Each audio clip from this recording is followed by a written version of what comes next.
Radio Eternidad, impactando el presente con un mensaje eterno.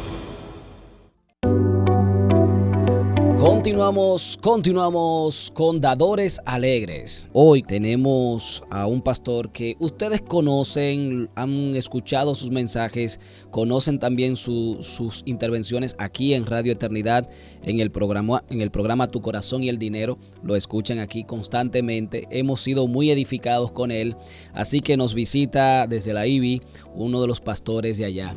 Él es Héctor Salcedo, conocido también por Chacho, porque así se le dice bastante, sobre todo en el programa. Y nos acompaña para hablarnos acerca de un tema que creo que es sumamente importante que podamos desglosar correctamente. Y qué mejor que el pastor Salcedo, que está con nosotros. El tema es la ofrenda como sostén del ministerio.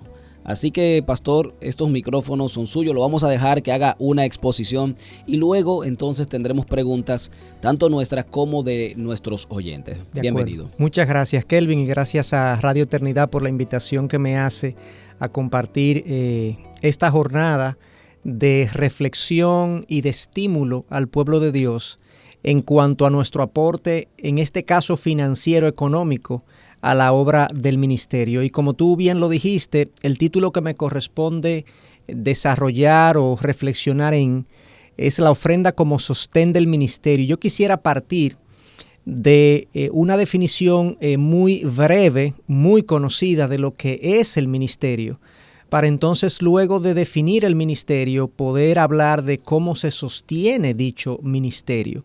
Y esa definición la voy a tomar de la misma palabra de Dios en Mateo 28:19. Es un versículo extremadamente conocido por todos los cristianos, pues es el título que se conoce, o el versículo que se conoce como la Gran Comisión. Cuando Jesús estaba ya al final de sus días aquí en la tierra, antes de ascender, les deja dicho a sus discípulos y les instruye a lo siguiente en este pasaje: vayan pues y hagan discípulos de todas las naciones, bautizándolos en el nombre del Padre, del Hijo y del Espíritu Santo, enseñándoles a guardar todo lo que les he mandado. Y recuerden, yo estoy con ustedes todos los días hasta el fin del mundo. Yo diría que esos pasajes, esos versos, sintetizan lo que es la misión de la iglesia, lo que la iglesia está supuesta a hacer. Y entonces define lo que es el ministerio cristiano. Y yo voy a partir de este pasaje para hacer algunas afirmaciones en cuanto a cuáles son los componentes del ministerio cristiano. Bueno, el primer componente que vemos en este pasaje es la palabra vayan. El componente de ir a aquellos que necesitan escuchar el evangelio, de desplazarnos a los lugares, a las naciones donde el evangelio es necesitado, es parte de lo que es el ministerio cristiano. Y ese ir, ese desplazarnos, lógicamente implica recursos, demanda recursos. Hay misioneros que hay que enviar, hay plantadores de iglesias que hay que enviar a aquellos lugares, ya sean comunidades o ciudades o regiones o países, donde el evangelio no ha sido escuchado, o si lo ha sido, ha tenido muy poca penetración. Y eso es precisamente el primer componente que quiero mencionar en cuanto al ministerio cristiano, y que demanda la ofrenda como apoyo, demanda el apoyo económico de los miembros de la iglesia, de los que somos parte del pueblo de Dios, para enviar a esta gente y cubrir sus costos en ese desplazamiento. Pablo, el gran apóstol, el gran evangelista, el gran misionero Pablo, fue incluso un receptor de alguna de estas contribuciones. Miren en Filipenses 4, él escribe esta conocidísima carta, ya denominada también la carta del gozo, y él en el versículo 10 del capítulo 4 dice lo siguiente: me alegré grandemente en el Señor de que al fin ya han reavivado su cuidado para conmigo. En verdad, antes se preocupaban, pero les faltaba la oportunidad. Pablo está ahí agradeciéndole a los filipenses que ellos han reavivado su cuidado con él. ¿Y a qué se refiere Pablo? Bueno, los filipenses habían sido unos colaboradores económicos del ministerio misionero de Pablo. Habían hecho una ofrenda significativa en el pasado y en esta ocasión hacen una segunda ofrenda, se la envían donde él está y él les dice, bueno, me alegré grandemente en el Señor de que han reavivado su cuidado para conmigo. Y ese es el famoso pasaje. Luego los versículos siguientes es donde él dice, no hablo porque tenga escasez, pues he aprendido a contentarme cualquiera que sea mi situación. Pero aquí vemos a Pablo desplazándose por toda Asia, por toda Europa o una parte de Europa y Asia, haciendo misiones, plantando iglesias, recibiendo la contribución y el apoyo de la iglesia de Filipos y sabemos que de otras comunidades también. Entonces, ese desplazamiento de los que están llamados a llevar el evangelio, a proclamar el evangelio a aquellas regiones que no se conoce o que se conoce muy poco, pues es parte de nuestra responsabilidad como creyentes. Hay una pregunta muy lógica como creyentes que nosotros tenemos que hacernos. ¿Quién se supone que cubra los costos relacionados a los ministerios de plantación y misioneros? ¿El gobierno? ¿Las organizaciones sin fines de lucro de empresas privadas? ¿Qué tipo de organización está supuesta o llamada a a dar este apoyo? Lógicamente, estamos nosotros, los hijos de Dios, los que formamos parte del cuerpo de Cristo, somos los que estamos llamados a contribuir, a colaborar, a apoyar económicamente a aquellos que se desplazan para predicar el evangelio. Ese es el primer componente, derivado de la Gran Comisión. Vayan, y para ir hay que cubrir esos costos de desplazamiento y de sustento de esos que van. Pero hay un segundo componente también en la Gran Comisión del ministerio cristiano. Dijimos que el primero es el desplazamiento, el ir. El segundo componente es cuando Jesús dice, vayan pues y hagan discípulos de todas las naciones. Bueno, el hacer discípulos de todas las naciones y luego más abajo dice, enseñándoles todo lo que le he mandado. Ese proceso de enseñanza, de discipulado, de hacer crecer a una comunidad, requiere también recursos. De hecho, lo podemos sintetizar, esa función de hacer discípulos, lo podemos sintetizar en plantar una iglesia y todo lo que ello conlleva. Una iglesia necesita servidores, necesita ministros de la palabra, maestros, necesita facilidades físicas donde la gente se pueda reunir y congregar.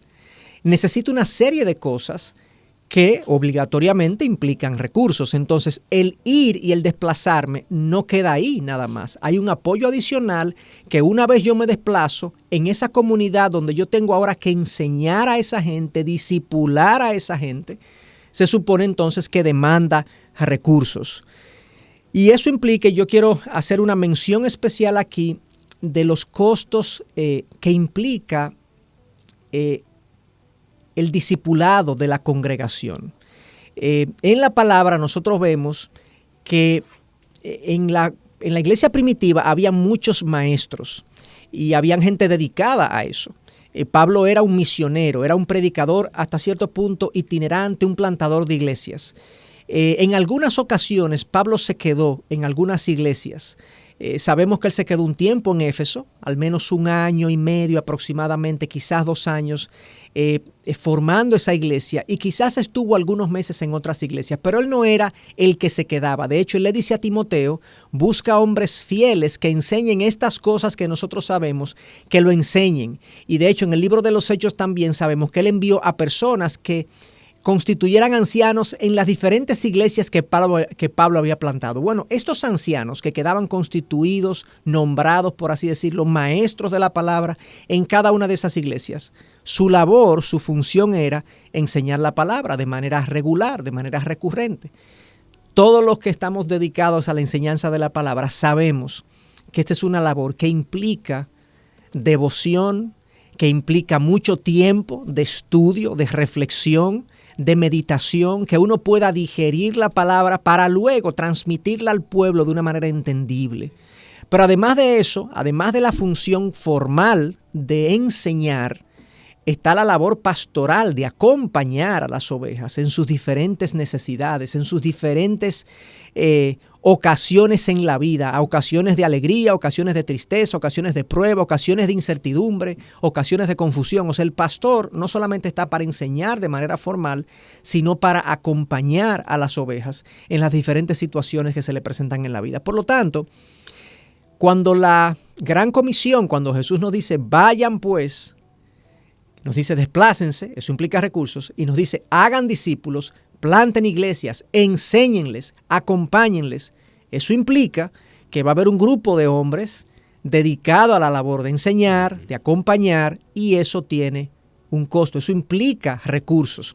Fíjense cómo Pablo lo dice en 1 Corintios 9, hablando del sustento de los que se dedican al ministerio. Dice, ¿no saben que los que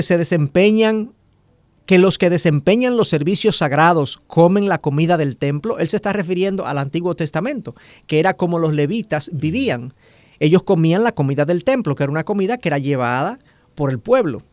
Y que los que regularmente sirven en el altar, del altar sirven su parte. Así también ordenó el Señor que los que proclaman el Evangelio vivan del Evangelio. Los que proclaman el Evangelio vivan del Evangelio. O sea, es legítimo. No necesariamente siempre se da en todos los casos, pero es legítimo que un maestro del Evangelio y de la palabra, un maestro de la iglesia, sea sostenido por su congregación. Él le da el alimento espiritual a su congregación y su congregación de manera justa le corresponde y le da el sustento físico de él y de su familia. En otro pasaje, en Timoteo, una de las cartas pastorales de Pablo, donde Pablo le dice a Timoteo, te escribo estas cosas para que sepas cómo se debe manejar la iglesia. Así que comienza la carta a Timoteo. Dice en 5:17, y leo de la Nueva Traducción Viviente, los ancianos que cumplen bien su función, sabemos que la principal función de un anciano es la enseñanza, claro, y la instrucción. Dice, los ancianos que cumplen bien su función deberían ser respetados y bien remunerados. En particular, los que trabajan con esmero, tanto en la predicación como en la enseñanza. Pues la Escritura dice, no le pongas bozal al buey para impedirle que coma mientras trilla el grano. Y dice también, los que trabajan merecen recibir su salario. Esa es la famosa expresión, el obrero es digno de su salario. Bueno, el obrero cristiano es un maestro, es un predicador, es un pastor, es un servidor que hace diferentes cosas. Dentro de la iglesia no solamente tenemos maestros y predicadores y pastores, tenemos también otros servidores que en la medida que la iglesia va creciendo, va a requerir otra gente que se dedique la atención precisamente del pueblo. Entonces, hacer ministerio tiene un costo. El desplazamiento tiene un costo, implica recursos y el alimento espiritual, la enseñanza, la predicación y el cuidado de la grey, el cuidado de las ovejas, tiene también un costo e implica recursos. Pero hay un tercer componente que no está en la Gran Comisión, pero lo vemos en otro pasaje del ministerio cristiano, y es la benevolencia hacia el necesitado. Si hay una organización en la tierra, una institución en la tierra que debe tener los oídos abiertos y los ojos abiertos a las necesidades, comenzando con las necesidades de sus miembros, de los que forman parte de la iglesia, pues esa institución es la iglesia de Cristo. Pablo, escribiéndole a Timoteo acerca de estas cosas, le dice en el capítulo 5, versículo 3, y hablándole específicamente de las viudas, porque en esa ocasión, en ese momento, las viudas eran de los grupos más vulnerables. Lamentablemente, cuando la mujer enviudaba, muy pocas de ellas tenían un oficio que podían llevar a cabo. No era bien visto en ese momento que la mujer trabajara por su cuenta. Las viudas que no tenían hijos o cuyos hijos se hacían de la vista gorda de sus necesidades quedaban desvalidas, quedaban en la calle. Los gobiernos no tenían seguridad social, ni sistema de ayuda social, ni nada de eso. Por lo tanto, la iglesia desde muy temprano se comenzó a hacer cargo de este grupo vulnerable de las viudas. Y fíjate cómo en el capítulo 5, versículo 3, Pablo le dice a Timoteo, honra a las viudas que en verdad son viudas. O en otras palabras, ocúpate de ellas. Y le agrega, pero si alguna viuda tiene hijos o nietos, que aprendan estos primero a mostrar piedad con su propia familia y a recompensar a sus padres, porque esto es agradable delante de Dios. Es decir, por lo visto, en la iglesia en la que Timoteo estaba siendo pastor, que era la iglesia de Éfeso, habían viudas que se acercaban a pedir ayuda de la iglesia, pero tenían familiares que podían hacerse cargo de ellas. Y Pablo le dice, no a esas viudas, a su familia que se haga cargo de ellas. Atiende a las que en realidad son viudas, o sea, que están completamente solas y desvalidas. Por lo tanto, la iglesia debía hacerse cargo, por así decirlo, de las necesidades de aquellos que no podían dentro de su congregación. Y este entonces es un componente del ministerio cristiano que demanda recursos y necesita de la ofrenda. Otro ejemplo de esto, y más que otro ejemplo, un ejemplo histórico de esto es, en Hechos 1, leemos lo siguiente, versículo 1, Hechos 6, versículo 1, por aquellos días, al multiplicarse el número de los discípulos, surgió una queja de parte de los judíos helenistas en contra de los judíos nativos. Los judíos helenistas eran los judíos que hablaban griego y los judíos nativos eran los judíos que eran de Jerusalén. Estos dos grupos estaban en la iglesia y los helenistas, los griegos, se comenzaron a quejar contra los judíos nativos. ¿Por qué? Porque las viudas helenistas eran desatendidas en la distribución diaria de los alimentos. O sea que la iglesia estaba atenta a las viudas que estaban necesitadas. Por lo tanto, yo indico o quiero plantear y sugerir que la atención de aquellos necesitados entre nosotros, entre la iglesia, e incluso de algunos grupos vulnerables de la sociedad, es posible, dependiendo del llamado de cada iglesia, que la iglesia está llamada a atender estas cosas. Entonces, visto esto, nosotros podemos decir que el ministerio cristiano, a partir de la Gran Comisión, tiene dos funciones.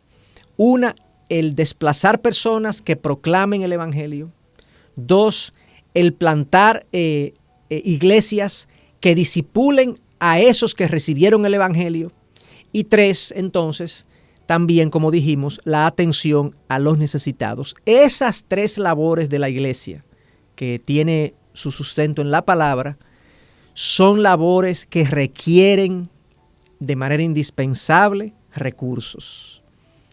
Y por lo tanto, la iglesia no podría llevar a cabo su función adecuadamente si los miembros de la iglesia no se ponen de acuerdo en aportar de manera regular a estas necesidades.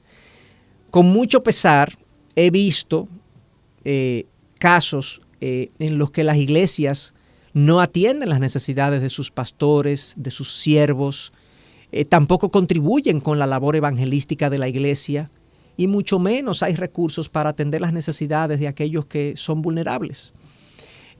Quizás personas que han sido estafadas en otros ministerios, quizás personas que son escépticas y dudan de la integridad del manejo de las ofrendas en una iglesia. Y de hecho, si una persona se encuentra en una determinada iglesia y no se siente confiada de poner en las manos de esos pastores su ofrenda de manera regular, yo diría, bueno, pues pregúntate si esa es la iglesia donde tú debes estar, porque si tú no confías en el manejo íntegro y honesto de las ofrendas que tú pones en la iglesia y como excusa, y tú dices que eso es una excusa para tú no aportar, entonces quizás esa no es la iglesia donde tú deberías estar. Porque definitivamente tenemos un deber como pueblo de Dios de contribuir y aportar con las necesidades de la congregación. De hecho, quiero hacer mención también del caso que se nos presenta, que presenta Pablo en 2 de Corintios 8 y 9, todo el capítulo 8 y todo el capítulo 9 trata el caso de la petición que Pablo le hace a la iglesia de Corintios para que contribuyan y ayuden a las iglesias en Jerusalén. Nosotros sabemos que en ese momento la iglesia de Jerusalén estaba pasando una gran necesidad, estaba en gran necesidad. Y Pablo había emprendido una campaña de levantamiento de fondos entre las diferentes iglesias que él había plantado y que en las que él circulaba para fortalecer la fe de los hermanos. Y Pablo va a Macedonia, luego de recibir el aporte de los macedonios, se mueve a Corinto, y en Corinto entonces le dice a los corintios: miren el ejemplo de las iglesias de Macedonia, que aún teniendo gran necesidad ellas mismas, ellos dieron incluso más allá de sus posibilidades, se dieron ellos mismos primero al Señor y luego dieron casi de lo que no tenían, es lo que Pablo está diciendo. O sea, lo puso como ejemplo diciendo que debe haber una entrega, por así decirlo, económica y financiera para las necesidades, incluso de otras iglesias. Aquí hay otro componente posible también, y es que las iglesias podemos estar pendientes de las necesidades de comunidades hermanas con las que compartimos, y quizás se nos presenta la ocasión de poder ayudarlas y sostenerlas en alguna ocasión particular. Yo creo que cada iglesia debe tener su propio apoyo de su propia membresía y congregación, pero hay ocasiones en que imagínense que pase un terremoto, un ciclón o un huracán o una situación muy desafortunada dentro de la soberanía de Dios en una determinada congregación, y pues no pueda tener apoyo de su congregación porque su propia congregación está lidiando con necesidades. Entonces quizá otras iglesias pueden venir en su auxilio, como lo hizo Pablo con Jerusalén, yendo por Macedonia, yendo por Corinto. Entonces también pueden darse este tipo de cosas. Pero en esa petición que Pablo le hace a los corintios, Pablo le dice: como cada uno ha sido prosperado, como cada uno ha sido provisto por el Señor de manera proporcional a esa prosperidad que el Señor le ha dado, y de manera regular, y este es un elemento que yo quiero aquí señalar: la ofrenda, el aporte económico de los cristianos a la iglesia, primero, debe ser en proporción a lo que puedan, ¿verdad? O sea, en proporción. No necesariamente tiene que ser un 10%, puede ser más de un 10%. Yo sé que la práctica del diezmo es practicada todavía en muchas iglesias. En otras iglesias se entiende que el diezmo no es una instrucción neotestamentaria, lo cual yo estoy de acuerdo. Pero yo no voy a entrar en el debate. Lo que yo voy a dejar es el principio de que el 10% no es un techo. Pablo dice: de conforme tú hayas sido prosperado. Hay gente que puede dar mucho más de un 10.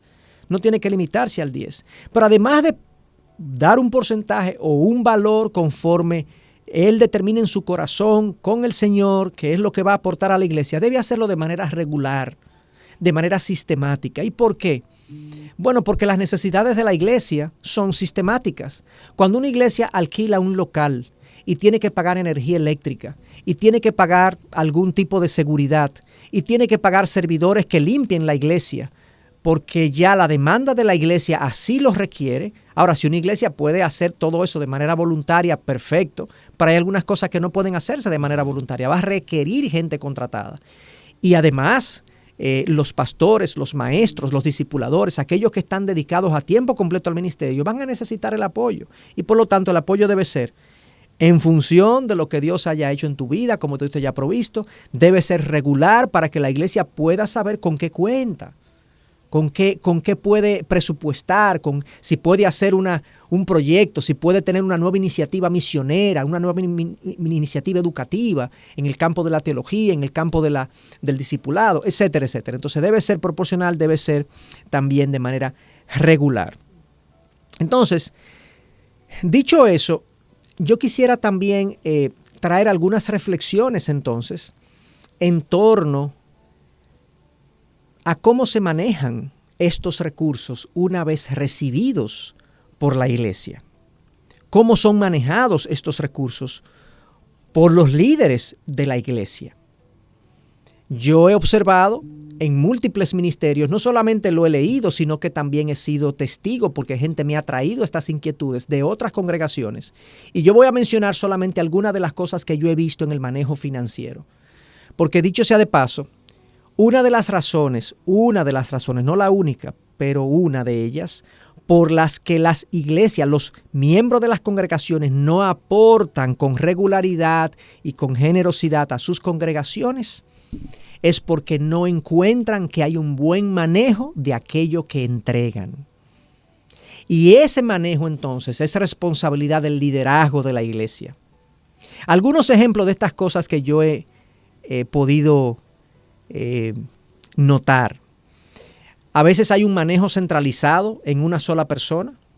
O sea, los ingresos de la iglesia llegan, pero solamente una persona tiene conocimiento de cuánto llega, de cuánto entró, Y ese manejo centralizado eleva las alarmas, trae suspicacia, sospecha de si realmente se está manejando todo como debe manejarse. A veces también hay una incompetencia técnica de los que manejan las ofrendas.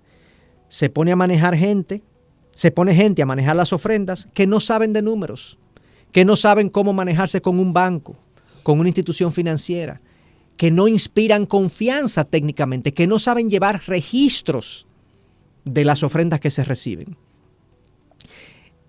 En otros lugares y ocasiones he visto también iglesias que manejan las ofrendas de manera muy informal, no llevan registro formal de sus operaciones, de sus ingresos, de sus gastos. Lamentablemente también hay congregaciones que incumplen sus obligaciones frente al fisco, frente al gobierno como Estado. Aunque la mayoría de las iglesias están exentas de impuestos, eso no significa que nosotros estamos exentos de reportar. Tenemos que decir qué estamos haciendo, qué dinero está llegando. A veces hay reportes que tenemos que hacer. De hecho, en nuestro país, en República Dominicana, hay un informe anual que hay que hacer como institución sin fines de lucro, que hay que presentarlo todos los años a la autoridad fiscal. Pero todos los meses también yo tengo que presentar ciertos informes, porque si yo tengo salarios que pago a mi personal, yo tengo responsabilidades fiscales, aunque yo no te pago impuestos como organización, pero mis empleados sí pagan impuestos como personas físicas. Entonces, todo ese manejo tiene que tener cierto grado de formalidad. De la misma manera, a veces no se reporta a la congregación con regularidad lo que ha entrado, lo que ha salido, en qué lo hemos usado. A veces también hay una falta de controles en las compras y contrataciones de la iglesia. Y se supone que nosotros debemos manejarnos evitando lo más posible los conflictos de interés. No se supone que si el hijo del pastor tiene una tienda de computadoras, se le compren todas las computadoras al hijo del pastor sin pedir cotización en otras tiendas. O sea, si él me va a vender un monitor o me va a vender un mouse o me va a vender un CPU, una computadora en sentido general, bueno, debe ser el mejor postor. Sucede que el mejor postor es el hijo del pastor. Bueno, pues bien, pero yo tengo que tener una forma de comprobar de que yo pedí 2 o 3 cotizaciones y yo compré la mejor opción para la iglesia y que no hubo un beneficio personal de los recursos de la iglesia. Entonces, todas esas debilidades nosotros tenemos que considerarlas a la hora de manejar las ofrendas. Y nosotros los pastores, no simplemente cuando vemos que las ofrendas de la iglesia han disminuido, el aporte de los hermanos ha disminuido, eso no se resuelve simplemente yéndonos a quejar frente a la congregación y diciéndoles, ustedes no están aportando, no están comprometidos con el ministerio. No, comencemos a revisarnos nosotros si estamos teniendo un manejo que inspire confianza, que inspire tranquilidad a la hora de aportar.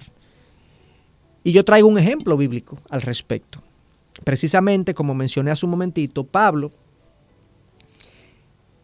se encargó de recoger una ofrenda para la iglesia de Jerusalén en un momento dado. Y como les dije, fue a Macedonia, a muchas iglesias en Macedonia, fue a la iglesia de los Corintios recaudando esta ofrenda. Entonces, miren lo que leemos en 2 de Corintios 8, versículo 16 en adelante.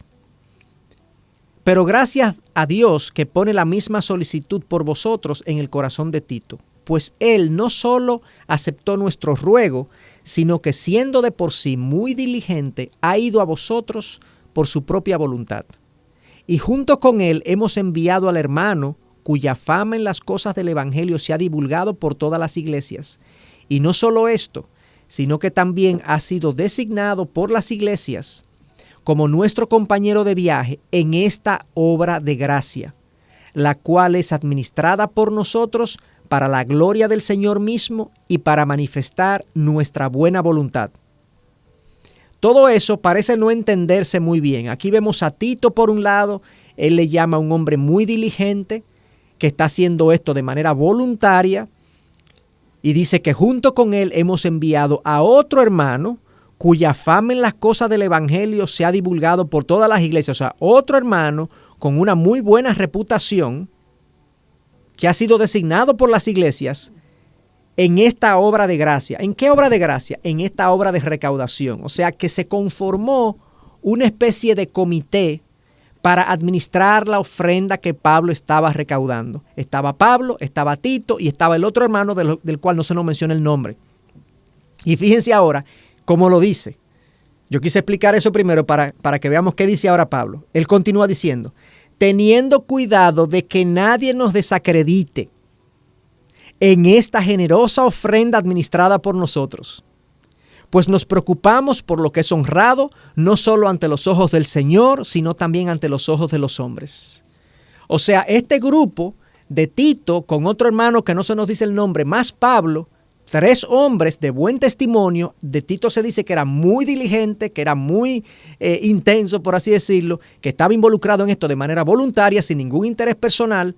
Pues se configuró este grupo precisamente para administrar esta ofrenda con el objetivo de que nadie desacredite, porque queremos hacer bien las cosas delante de Dios y delante de los hombres. O sea, nosotros los pastores y los líderes de la iglesia que administramos las ofrendas y los aportes de nuestra congregación, tenemos que tener cuidado de que lo que hacemos delante de Dios, y decimos estamos bien delante de Dios, sí, pero la gente tiene que tener también un buen testimonio de nosotros en el manejo del dinero. Y en el versículo 22 ya, para concluir, de 2 de Corintios 8, y con ellos hemos enviado a nuestro hermano, de quien hemos comprobado con frecuencia que fue diligente en muchas cosas, pero que ahora es mucho más diligente debido a la gran confianza que tiene en vosotros. Todo esto, entonces, yo quiero como extraer algunas lecciones con relación a este pasaje y a este ejemplo que Pablo nos da. Lo primero, la primera lección que nosotros tenemos que ver es que cuando de dinero se trata, hermanos, cuando de dinero se trata, la gente tiende a pensar mal. Ningún pastor y ningún líder de la iglesia se debe ofender porque un hermano pida cuentas de lo que se hace con el dinero en la iglesia. No se deben ofender, no nos debemos ofender. Es esperable, es lógico que la gente, cuando de dinero se trata, tiende a pensar mal. Porque el dinero, ya se nos advirtió en múltiples ocasiones en la palabra, el dinero tiene un poder seductor. El dinero tiene un poder de desviarnos del camino. De hecho, eso es lo que Pablo dice, que los que quieren enriquecerse caen en muchos deseos dañosos que hunden a los hombres en ruina y perdición. Incluso dice al final de ese pasaje de 1 de Timoteo 6 que hubo algunos que deseando el dinero se desviaron de la fe y se torturaron con muchos dolores. Entonces, cuando de dinero se trata, la gente tiende a pensar mal. Por lo tanto, cuando la gente nos pide explicación del dinero y de lo que hacemos, no nos ofendamos, entendamos que eso es natural y normal. En segundo lugar, en vista de eso, en vista de lo que acabo de decir, el dinero se maneja acompañado. Eso fue lo que Pablo hizo. Eso es la recomendación lógica de cuando uno entiende lo que el dinero produce en la mente de la gente. El dinero se maneja acompañado. Y si yo quiero hacer las cosas bien, yo no debo tener ningún problema en que vengan otros y revisen lo que estamos haciendo. Si yo tengo un problema en que otros vean lo que yo estoy haciendo con el dinero, pues yo tengo que revisar por qué yo me opongo, yo me resisto a que otros vean. ¿Es un problema de orgullo o es un problema de que yo tengo una tentación hacia lo deshonesto? ¿Cuál es el problema? Entonces, en vista de que la gente piensa mal, el dinero se maneja acompañado y no con cualquier compañía. El tercer principio que yo puedo derivar de este ejemplo de Pablo es que quien maneja el dinero debe tener un testimonio intachable, debe ser una persona diligente y debe ser una persona competente. Cuando digo competente, es que tiene que ser una persona que sepa manejar dinero. Idealmente, si hay alguien en la congregación que viene del mundo de las finanzas, del mundo de la contabilidad, de la administración, de la gestión de recursos, y además de ser competente, técnicamente capaz, tiene la condición de tener un buen testimonio y ser una persona diligente, porque no podemos tener una persona que deje las cosas para último, que sea negligente en su trabajo. Tiene que ser una persona con esta tríada de cualidades: buen testimonio, diligente y competente, que maneje el dinero. Por lo tanto, se maneja acompañado, pero se maneja bien acompañado. Y en cuarto lugar, que ya es algo que mencioné, no importa de quién se trate, se debe dar cuentas del dinero de otros. Las ofrendas que nosotros recibimos no son nuestras. son del pueblo, son de la obra de Dios. No nos pertenecen. Hay algunos ministerios, lamentablemente, que tienen una teología errada de las ofrendas y de las dádivas.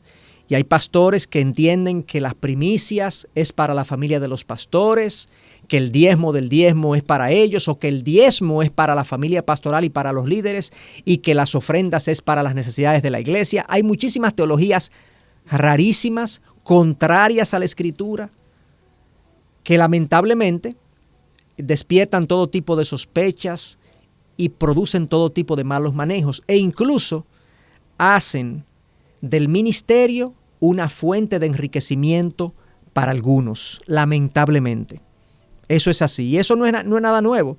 Y eso puede pasar, eso pasa fundamentalmente en iglesias falsas, en sectas o en ministerios que no son genuinos, que tienen falsos maestros, que se visten de ovejas cuando son lobos rapaces. De hecho, en la palabra tenemos advertencia contra esta gente. De hecho, el manejo financiero de una iglesia es un buen indicador de si eso es un ministerio genuino o no. Yo creo que hay ministerios genuinos que pueden caer en un mal manejo. Eso es parte de la naturaleza caída. Todos podemos pecar en algún momento dado, en algún área determinada. Pero en general, los ministerios que se manejan consistentemente mal o que tienen una teología errada del manejo de las ofrendas y de los diezmos y de los aportes de la congregación, es un buen indicador de si es un ministerio falso o verdadero. Miren cómo Pablo lo dice en su capítulo 6 de Primera de Timoteo. Dice que hay hombres que suponen que la piedad es un medio de ganancia.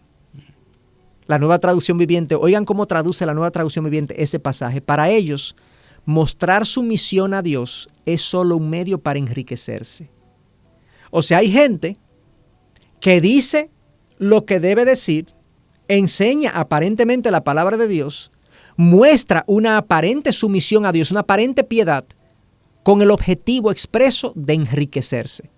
Y cuando yo veo que una persona en el ministerio está enriqueciéndose del ministerio, para mí yo por lo menos le pondría un signo de interrogación acerca de la genuinidad de sí. Yo no estoy acusando que siempre sea así, pero es un signo de interrogación para la genuinidad de ese ministerio. También Pablo se lo dijo a Tito, porque hay muchos rebeldes, en capítulo 1, habladores vanos y engañadores, especialmente los de la circuncisión, a quienes es preciso tapar la boca, porque están trastornando familias enteras, oigan esto, enseñando por ganancias deshonestas cosas que no deben. Otra vez, o sea, la gente, hay maestros, supuestos maestros de la palabra, de la Biblia, que dicen lo que la gente quiere oír. Y dicen lo que la gente quiere oír porque usan ese ministerio, supuesto ministerio, para ellos enriquecerse. O sea, dicen cosas que no deben por ganancias deshonestas. Y es increíble uno escuchar en las redes sociales, escuchar en otros medios también, personas que toman la Biblia, la tuercen o tienen un mensaje centrado en el hombre, en el beneficio del hombre, en el crecimiento humano, en tu progreso económico. Le llaman a eso ministerio y ellos lo que están haciendo es enriqueciéndose de esas enseñanzas, porque la gente viene a escuchar lo que quiere, no lo que la palabra de Dios dice. Y por último, Pedro, quise traer otro apóstol diciendo algo similar. Pedro en su segunda carta, capítulo 2, versículo 3, dice que llevados por la avaricia, inventarán mentiras ingeniosas para apoderarse del dinero de ustedes. Inventarán mentiras ingeniosas. Y la verdad que es ingenioso ver lo que estamos escuchando en nuestra generación. Muchísima gente con cosas que tú dices, pero ¿de dónde sacó eso? Y cosas bien elaboradas, articuladas, que parecerían que huelen a verdad, aparentemente huelen a una verdad bíblica, y son cosas muy ingeniosas para apoderarse del dinero de ustedes. Entonces, habiendo dicho que la iglesia, los que componemos el cuerpo de Cristo, estamos llamados a aportar con nuestra ofrenda para enviar a aquellos que han de ir, para que aquellos que han de discipular lo hagan bien y para atender las necesidades de aquellos que están en vulnerabilidad, que es como la labor de la iglesia. también quería yo traer un mensaje a aquellos que estamos administrando la iglesia, no solamente en las cosas espirituales, sino también en las ofrendas, para que nos cuidemos, que tengamos en cuenta que la gente tiende a pensar mal y que por lo tanto tenemos que manejar el dinero acompañado, con gente que sepa, para inspirar confianza. Porque como decía hace un momentito, muchas veces los ministerios no reciben los aportes que necesitan porque la gente desconfía. Conozco ministerios que lo que hacen es que cada cierto tiempo se reúnen con su congregación, le presentan los números de cuánto entró, cuánto se usó, en qué se usó.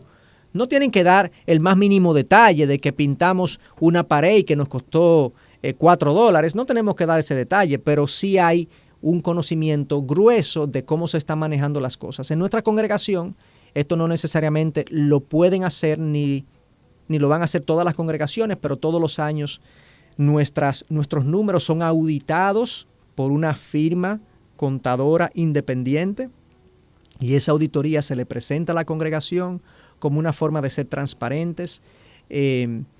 Pero vuelvo y digo, eso no necesariamente lo pueden hacer todas las congregaciones porque eso tiene un costo, yo diría que significativo. Y por el tamaño de nuestra congregación, gracias a Dios lo podemos hacer, pero también se amerita, porque hay mucha gente que no tiene cierta cercanía, que no está tan al tanto de las cosas y necesita ese tipo de cosas. Lo que queremos mandar con eso es una señal de pulcritud y honestidad en el manejo. Así que quiera Dios usar estas reflexiones para el beneficio de su pueblo. Y estoy abierto entonces, Kelvin, a cualquier pregunta o inquietud que quieran expresar. Pastor, realmente, como ya sabemos que así es, estos son cátedras que uno puede asumir, aprender para el manejo de las ofrendas en cualquier área, en la iglesia, en entidades ministeriales como esta, y saber que la ofrenda es delicada y por eso cuando se trata de dinero hay que tratar de ser lo más pulcro posible. De ahí se han derivado algunas preguntas que han hecho en las redes, a través también de la transmisión en YouTube, y personas que nos han escrito directa y otras que hemos formulado nosotros mismos acá. Y quisiera comenzar con una pregunta que realiza uno de nuestros oyentes. Él pregunta lo siguiente: y usted acaba de mencionar eso, pero para contestarle a esa persona y que también quede de alguna manera cimentada, usted puede dar un poquito más de detalles sobre esto. ¿Qué tan detallado debe ser el reporte financiero a la iglesia? ¿Qué tanto? Porque usted decía, bueno, no vamos a poner $4 de pintura, pero, sí. Pero ¿qué tanto podría ser? Sí, bueno, vayamos de lo general a lo específico. Lo primero es presentar los ingresos totales, los gastos totales. Comenzamos por ahí, ingresos totales y gastos totales. Luego, de lo que la gente necesita conocer, tiene que ver más con los gastos, el detalle de los gastos, porque los ingresos, ¿qué detalle vamos a dar? Lo que los ingresos, podemos dar cierto detalle de por dónde vinieron. Vinieron por depósitos directos en la cuenta de la iglesia, vinieron por urnas o el recogido típico del alfolí que hacemos en la iglesia, o vinieron por ofrendas especiales de alguien que mandó a las oficinas, etcétera, etcétera. Eso lo podemos dar, pero eso no es tan importante cuando decimos ingresos totales. Ahora, los gastos, típicamente, o más que típicamente, cuando una iglesia organiza su contabilidad, diseña lo que se llama un catálogo de cuentas. ¿Okay? Un catálogo de cuentas, que son las partidas que nosotros vamos a reportar. Por ejemplo, gastos de personal. Esa es una partida del catálogo de cuentas. Mantenimiento, combustibles, impuestos retenidos que tenemos que pagar. No impuestos que tiene el ministerio que pagar, sino que si pagamos un electricista, se les retuvo un impuesto que se agrupa ahí. Entonces, estas partidas grandes, madres, al menos eso tiene que reportarse a la iglesia, entiendo yo. Nosotros tenemos también otra partida. Yo, de hecho, estoy citando partidas que nosotros tenemos. Ministerios, englobado. Ahí están todos los ministerios, gastos ministeriales. Por ejemplo, si el Ministerio de Misiones contrató 2 vehículos para desplazarse a una comunidad distante, eso está ahí. Si el Ministerio de Jóvenes hizo un campamento y requirió aportes de la iglesia que quizás los aportes que se hicieron por el costo del campamento no fueron suficientes para cubrir el costo total del campamento, pues la iglesia tuvo que aportar, se pone ahí. Entonces, esas partidas madres, por lo menos, en nuestro caso son como 15 o 18, se presenta lo que fue el año pasado, lo que fue este año, se presenta el cambio y se explica el cambio. Uh-huh. Y para dar un poquito más de detalle, ¿a qué me refiero con partidas madres? Por ejemplo, dentro de gasto al personal o de gasto de personal, tenemos como 9 partidas. Tenemos salarios, retención a la seguridad social, tenemos seguros, tenemos liquidaciones o indemnizaciones al personal, tenemos capacitaciones. O sea, todas esas partidas están dentro de gasto al personal. Entonces, nosotros no damos todo ese detalle, sino que damos el detalle de gasto en personal. Y eso engloba las 7, 8 partidas, 9 partidas que están dentro de ese gasto. Los ministerios también, pueden haber 15 ministerios debajo, pero solamente reportamos la partida ministerio. Y reportamos el año en cuestión y el año anterior y vemos el cambio y lo explicamos. Entonces, básicamente, yo recomiendo que se dé un reporte de las partidas madres, las principales partidas del catálogo de cuentas de la iglesia. Bueno, ahí está bien detallado, creo que podemos tomarlo como ejemplo. Tenemos otra pregunta, pastor, y ¿es necesario que sepan cuál es el salario de los pastores y de las personas que sirven? Nosotros entendemos que no es necesario. Solamente con indicar el gasto en personal es suficiente. No obstante, nosotros tenemos en nuestra iglesia, y es mi recomendación, que sí haya un grupo de hermanos de la iglesia, que nosotros lo denominamos comité financiero, que es un grupo de hermanos que no trabaja en la iglesia, son miembros de la iglesia, pero no trabajan en la iglesia, que saben de finanzas, conocen de números, y ellos sí conocen en detalle estas cosas. ¿Por qué? Porque incluso hay legislaciones en algunos países donde la información del ingreso de una persona es confidencial. Pero además de eso, hay comunidades en las que no todo el mundo tiene el mismo nivel de entendimiento y de funcionalidad para entender un determinado ingreso. Sí. Lo cuestiona, se torna en un elemento divisivo dentro de la congregación. Entonces, para nosotros, revelar la información privada del ingreso de todos los servidores es delicado, puede tener múltiples implicaciones. Y no por esconder información, sino por cuidar la unidad de la iglesia, entendemos que no es necesario revelarlo. Ahora, sí creo y entiendo y propongo que haya un grupo de hermanos de la iglesia que no son los líderes ni los que manejan las ofrendas, que sí conozcan en detalle y que los ingresos asignados, los salarios asignados, hayan respondido a algún criterio que ese grupo conozca. Esa es mi recomendación. Muy bien, muy bien. Otra pregunta es, ¿cada qué tiempo se debe presentar ese informe detallado? Yo diría al menos una vez al año, y en nuestro caso lo hacemos 2 veces al año. Lo hacemos una vez a final de enero. ¿Por qué? Porque, bueno, ya hemos cerrado el año, ¿ok? Hemos cerrado el año en enero y necesitamos unas semanas para poner en orden los números de cierre, y lo hacemos a final de enero, y en otra ocasión es a final de junio o principios de julio, que es la mitad del año. Lo hacemos a principio de año y a mitad de año. Hay algunas congregaciones que quizás con una vez al año podría ser suficiente. Bueno, hay 2 preguntas con las que dicho sea de paso, a ese grupo comité financiero nos reunimos trimestral. Ah, ok. Sí. Hay 2 preguntas con las que queremos concluir y, bueno, usted la puede responder como entienda, si la quiere las 2 juntas. Primero, ¿para qué son las ofrendas específicamente en la iglesia y para qué el diezmo? Esa es la primera. Y la segunda es que si hay alguna advertencia del mal uso de las ofrendas en la Biblia. Sí. Nosotros no vemos en el Nuevo Testamento ninguna instrucción de que los diezmos y las ofrendas tienen propósitos distintos. De hecho, el diezmo como dádiva regular no aparece en el Nuevo Testamento. Aparece 3 veces el diezmo en el Nuevo Testamento. 2 veces la citó Jesús en los evangelios y lo sitúa en el contexto de la ley, porque Jesús vino bajo la ley. Y el libro de Hebreos menciona el diezmo que Abraham le dio a Melquisedec, haciendo una referencia histórica, pero no vemos en el Nuevo Testamento ninguna instrucción de dar diezmo en la iglesia de hoy. No obstante, hay iglesias que lo practican, puede ser un principio, ya no voy a entrar en ese detalle, pero no vemos en el Nuevo Testamento que los diezmos tienen un destino y las ofrendas tienen otro destino, ¿no? Todo lo que entra a la iglesia, sea por diezmos o por ofrenda o por aportes especiales, por lo que le queramos llamar, debe ir a un fondo que debe nutrir las diferentes necesidades de la iglesia. Eso por un lado. ¿Y la otra pregunta era? Advertencia que hay en la Biblia sobre el mal uso de las ofrendas. Bueno, solamente traer una. Sabemos las advertencias que Dios dice sobre, en general, el pecado.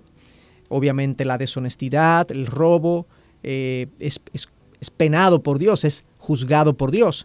Pedro tiene una advertencia, yo diría, en 2 de Pedro 2:3, que dice que algunos llevados por la avaricia inventarán mentiras ingeniosas para apoderarse del dinero de ustedes, pero Dios los condenó desde hace mucho y su destrucción no tardará en llegar. Ahí hay un versículo que advierte contra personas que están haciendo del ministerio una fuente de enriquecimiento y de ganancias deshonestas, y Pedro dice que Dios los juzgó hace mucho y que su destrucción no tardará en llegar. O sea que sí, hay advertencias serias sobre este tema.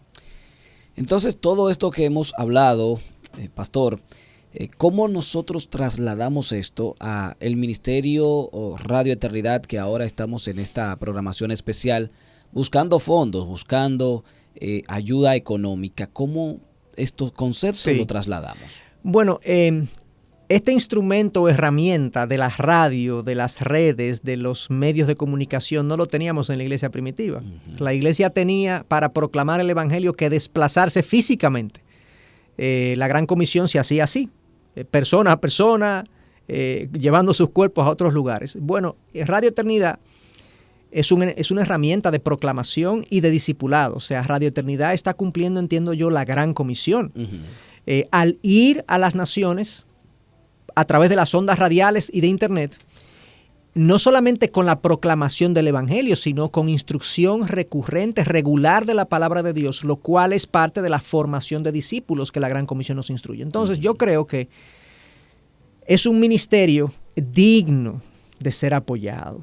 O sea, yo personalmente sé que todo lo que aquí se produce o se transmite es algo que ha sido filtrado por la palabra y que es confiable desde el punto de vista bíblico. Por lo tanto, yo lo voy a poner en los términos de los macedonios. Los macedonios, cuando le dieron la ofrenda a Pablo para Jerusalén, le dijeron: permítenos, danos el privilegio de poder contribuir con esta obra.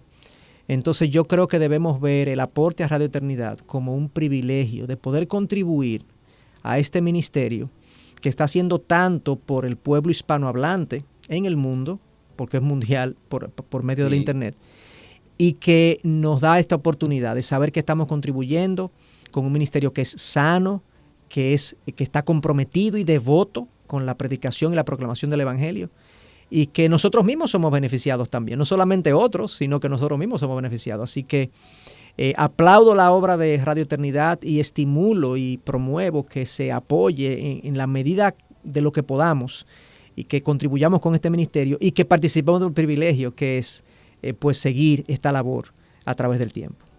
Bueno, señores, hemos tenido el placer de conversar con el pastor Héctor Salcedo. Radio Eternidad, impactando el presente con un mensaje eterno.